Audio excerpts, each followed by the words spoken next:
Oi, pessoal, mais uma aula de Direito Constitucional para o concurso da PM. Lembrando que eu vou disponibilizar todo o conteúdo de direito no meu canal do YouTube, só acessar a minha bio. Inciso 31º.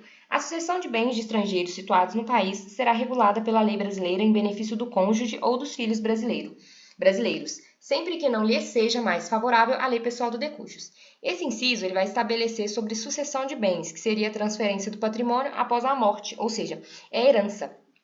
Um estrangeiro, quando ele tem algum bem situado no nosso país, esse bem, após a morte desse estrangeiro, ele vai ser regulado pela lei brasileira, de forma a beneficiar tanto o cônjuge e os filhos brasileiros desse falecido. Mas tem uma ressalva, sempre que não lhes seja mais favorável a lei pessoal do decujus. A partir do momento que a lei pessoal, a lei do país desse falecido, for mais favorável para o cônjuge e para os filhos, então, a gente vai utilizar a lei estrangeira, não a lei brasileira. É um inciso que visa, proteger e beneficiar tanto o cônjuge quanto os filhos brasileiros. Inciso 32º. O Estado promoverá na forma da lei a defesa do consumidor. O Estado vai promover, gente, ele vai proteger os direitos de quem consome produtos e serviços, que é o consumidor. Inciso 33º. Todos têm direito a receber dos órgãos públicos informações de seu interesse particular ou de interesse coletivo ou geral que serão prestadas no prazo da lei, sob pena de responsabilidade, ressalvada aquelas cujo sigilo seja imprescindível à segurança da sociedade e do Estado. Esse inciso ele vai estabelecer que todo mundo tem direito a receber informação dos órgãos públicos, ou seja, das entidades governamentais, tanto sobre seu interesse individual, seu interesse particular, também de interesse coletivo ou geral. Elas têm que ser fornecidas em um prazo que ele está estabelecido por lei, sob uma pena de responsabilidade, ou seja, o órgão que não cumprir, ele vai sofrer a consequência legal por não ter cumprido. Exceto aquelas, pessoal, que o sigilo ele seja imprescindível, ou seja, o sigilo é necessário àquela informação, porque ela é uma informação necessária para a segurança da sociedade e do Estado. Então, ele tem que manter sigilo. Isso faz parte de um dos princípios da administração pública, esse inciso, que trata sobre a publicidade, justamente para a gente conseguir monitorar o que está acontecendo dentro das entidades públicas. Então, a gente tem esse acesso, porque tem que ser público essas informações, a não ser que ele seja necessário para a segurança da sociedade e do Estado. Quando esse segredo ele colocar em risco a segurança da sociedade e do Estado, ele pode ser guardado em sigilo. Inciso 34º. São a todos assegurados, independente do pagamento de taxas. A linha A, o direito de petição aos poderes públicos em defesa de direitos ou contra a ilegalidade ou abuso de poder. A linha B, a obtenção de certidões em repartições públicas para a defesa de direitos e esclarecimento de situações de interesse geral. Esse inciso ele vai assegurar que, independente do pagamento de taxas, ou seja, sem a necessidade de você ter que pagar, o direito de petição. O que é petição? Petição é uma solicitação que a pessoa vai realizar ao poder público, às autoridades governamentais, para defender seus próprios direitos, seja por ter acontecido alguma ilegalidade, alguma coisa que foi contra a lei ou algum abuso de poder. E também a obtenção de certidão, que são documentos oficiais nas repartições públicas, que são aí os departamentos governamentais, para poder defender seus direitos e também esclarecer situações de interesse individual. Inciso 35º. A lei não excluirá da apreciação do Poder Judiciário lesão ou ameaça a direito. Já esse inciso, ele vai estabelecer que a lei não pode excluir da apreciação do Poder Judiciário. O que seria isso? A lei não pode impedir, não pode retirar da apreciação, da análise dos tribunais, lesão, que seria uma violação ou uma ameaça a direito, porque a lei tem que garantir que todos possam recorrer ao sistema judicial para poder proteger os seus direitos. Então, a lei não pode impedir a apreciação do Poder Judiciário, a análise pelo tribunal, pelo judiciário, de nenhum tipo de lesão ou ameaça ao direito que alguém venha a sofrer.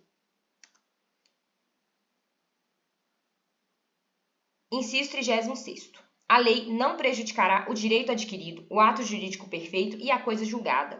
Esse inciso ele vai estabelecer que a lei ela não pode prejudicar o direito adquirido. O que é direito adquirido? É um direito que já foi garantido a alguém.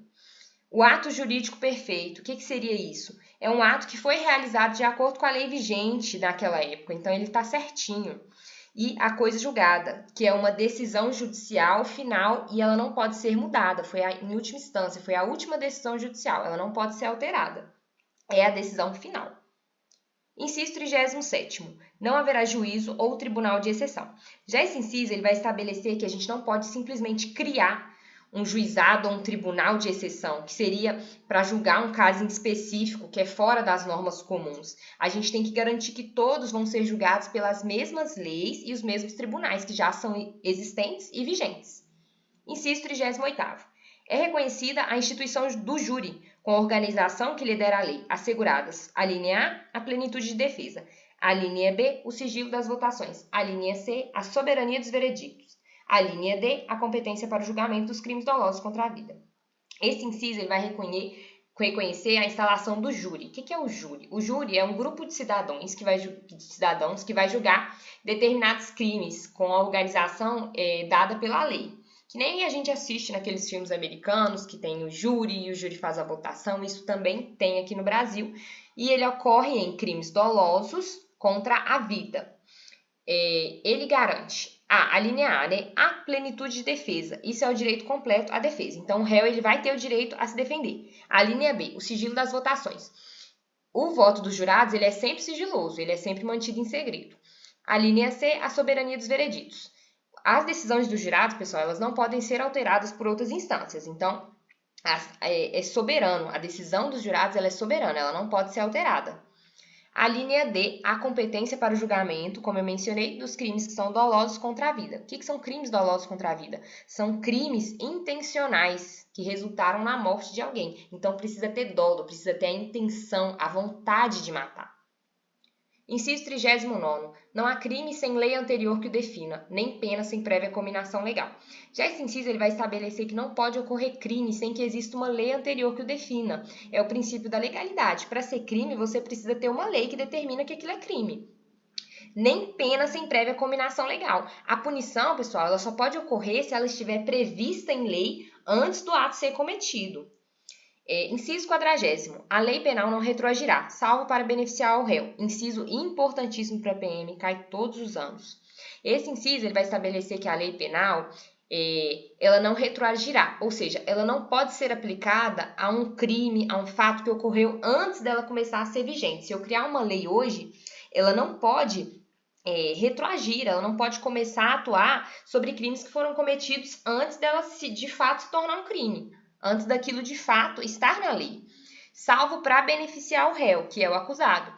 Ou seja, se surgir uma lei nova que vai ser mais favorável ao réu, a uma pessoa que tenha cometido crime, ela vai ser aplicada retroativamente. Ela só pode ser aplicada se ela for para beneficiar o réu, senão a lei não retroage.